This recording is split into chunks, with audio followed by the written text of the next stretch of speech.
આપ અને કોંગ્રેસના 100 જેટલા કાર્યકરોએ ભગવો ધારણ કર્યો છે। નેત્રંગમાં યોજાયેલ આદિવાસી સંમેલનમાં તેઓ ભાજપમાં જોડાયા। ભગવાન બિરસા મુંડાને નમન કરીને વિશાળ રેલી યોજાઈ હતી। નાયબ મુખ્યપ્રધાન હર્ષ સંઘવીએ પણ હાજરી આપી હતી। સાંસદ એમએલએ સહિતના આગેવાનો પણ ઉપસ્થિત રહ્યા હતા। નેત્રંગમાં હર્ષ સંઘવીએ વિપક્ષ પર પ્રહાર કર્યા। આદિવાસી સંમેલનમાં આપ અને કોંગ્રેસ પર પ્રહાર કર્યા। આપ અને કોંગ્રેસે આદિવાસી સમાજને આગળ ન આવવા દીધો। આપ અને કોંગ્રેસ આ સમયમાં એક પણ આદિવાસી પ્રધાન ન બન્યો। આદિવાસી વિસ્તારમાં વિકાસના કામો માત્ર ભાજપે જ કર્યા છે તેવું કહ્યું।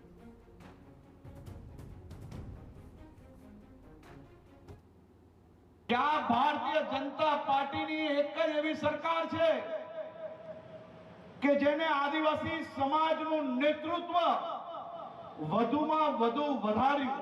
આમાંની એક બી પાર્ટી કોંગ્રેસ હોય કે આપ હોય